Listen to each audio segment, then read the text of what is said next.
नमस्कार दोस्तों, स्वागत है आपका आपके अपने YouTube चैनल दीपक रचित कथा में।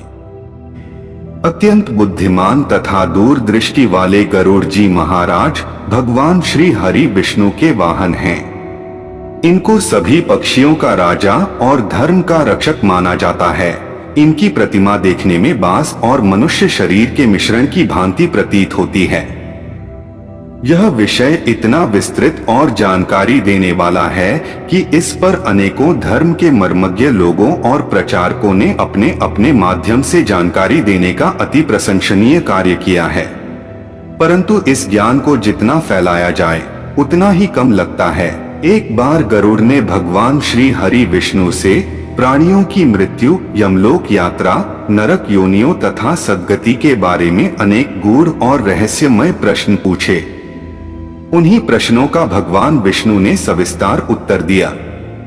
प्रश्नों और उत्तरों की यह श्रृंखला ही गरुड़ पुराण है। हिंदू धर्मानुसार जब किसी व्यक्ति की मृत्यु हो जाती है, चाहे वह महिला हो या पुरुष, तो उसके घर पर गरुड़ पुराण का पाठ रखा जाता है। शास्त्रों के अनुसार कोई आत्मा तत्काल ही दूसरा जन्म धारण कर लेती है। किसी को 3 दिन लगते हैं, किसी को 10 से 13 दिन लगते हैं और किसी को 1.25 माह लगते हैं। लेकिन जिसकी स्मृति पक्की, मोह गहरा या अकाल मृत्यु मरा हो, तो उसे दूसरा जन्म लेने के लिए कम से कम 1 वर्ष लगता है। तीसरे वर्ष गया या ब्रह्म कपाली अथवा अन्य मोक्ष प्रदान करने वाले तीर्थों में उसका अंतिम तर्पण किया जाता है। फिर भी कई ऐसी आत्माएं होती हैं जिन्हें मार्ग नजर नहीं आता है और वे भटकती रहती है। गरुड़ पुराण में मृत्यु के पहले और बाद की स्थिति के बारे में बताया गया है।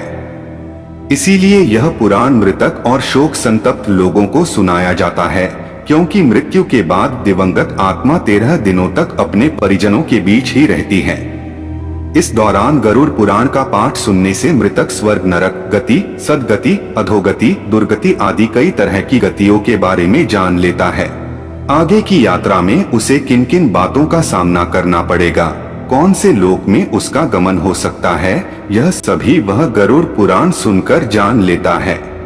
जब मृत्यु के उपरांत घर में गरुड़ पुराण का पाठ होता है तो इस बहाने मृतक के परिजन यह जान लेते हैं कि बुराई क्या है और सद्गति किस तरह के कर्मों से मिलती है, ताकि मृतक और उसके परिजन दोनों ही यह भली भांति जान लें कि उच्च लोक की यात्रा करने के लिए कौन से कर्म करने चाहिए। गरुड़ पुराण हमें सत्कर्म के लिए प्रेरित करता है। सत्कर्म और सुमति से ही सद्गति और मुक्ति मिलती है। गरुड़ पुराण में व्यक्ति के कर्मों के आधार पर दंड स्वरूप मिलने वाले विभिन्न नरकों के बारे में बताया गया है। गरुड़ पुराण के अनुसार कौन से कर्म व्यक्ति को सद्गति की ओर ले जाते हैं, इस बात का उत्तर भगवान विष्णु ने दिया है। गरुड़ पुराण में हमारे जीवन को लेकर कई गूढ़ बातें बताई गई हैं, जिनके बारे में व्यक्ति को जरूर जानना चाहिए। आत्मज्ञान का विवेचन ही गरुड़ पुराण का मुख्य विषय है। गरुड़ पुराण में ज्ञान, धर्म, नीति, रहस्य, व्यावहारिक जीवन, आत्मा, स्वर्ग, नरक और अन्य लोकों का वर्णन मिलता है।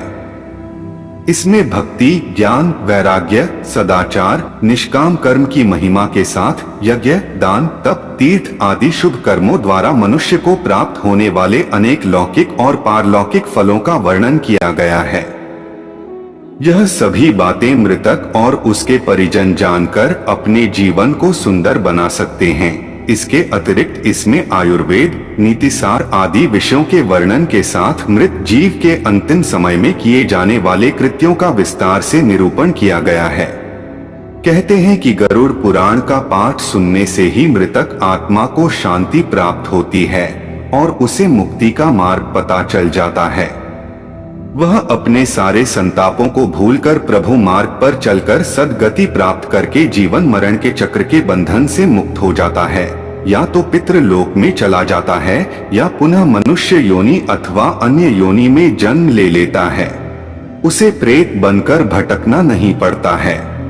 परंतु जिस घर में गरुड़ पुराण का पाठ नहीं होता या मृतक को पिंडदान अथवा तर्पण नहीं दिया जाता, वहां परिजन दुखी रहते हैं और मृतक की आत्मा अत्यंत कष्ट भोगते हुए भटकती रहती है। तो यह थी गरुड़ पुराण के बारे में एक छोटी सी जानकारी। हम आशा करते हैं कि आपको यह जानकारी अच्छी लगी होगी।